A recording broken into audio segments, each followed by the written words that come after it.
Hello guys, તો તમારા બધાનું મારા બ્લોગમાં સ્વાગત છે.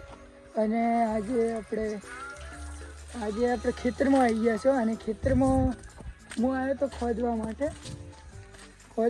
થ્રો ખોદવાની હતી. જો એ આ બધી થોડું ખોદેલ છે.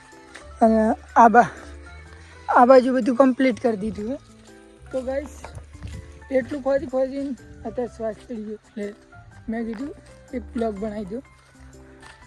તો આપણે મંદિર છે ભોગા મહારાજનું, અમારા દાદાનું મંદિર છે, પૂર્વજ દાદા. તો બાકી તો અમારા ખેતરમાં અત્યારે ઘઉં આવ્યા છે. અને ઘઉં અને મકાઈ છે ને રાયડું છે. બીજું તો બસ કોઈ થોડો બગીચા જેવું કર્યું છે ઝાડ ખવાઈને.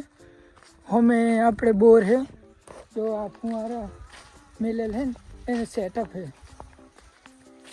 તો આજે આટલું કામ કર્યું છે.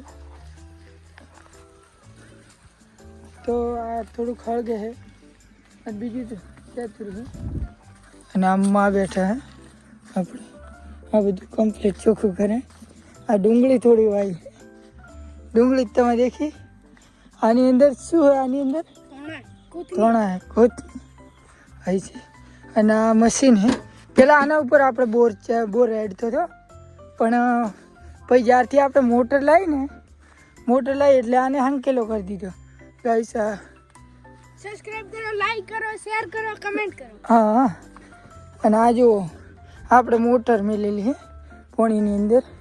અને આ ટોકું હતું, ટોકાને કાપીને કર્યું જુગાડ. તો ખેડૂત છે ને, ખેડૂત બધા જુગાડ કરીને હકાવતા હોય.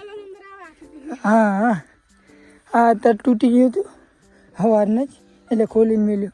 અને બીજું તો આ મશીન એમને પડ્યું હોય. કોઈ લેવું હોય તો કમેન્ટ કરજો, વેચવાનું જ છે. અને બીજું આ ફુવારે લાગેલ છે ખેતરમાં. અને ઘઉં એટલે આછા જ છે. ના જવું છે આ ઘઉંને આમ જ હતા, હું ભૂલી ગયો હતો. એટલે આજ ઘઉં છે, આ શું જવું છે. અને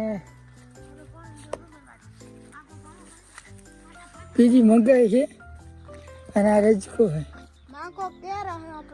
અને લસણ છે. તો બીજું બસ ગાઈસ હવે આટલે એન્ડ કરશો. નેક્સ્ટ બ્લોગમાં મળો. તો બાય.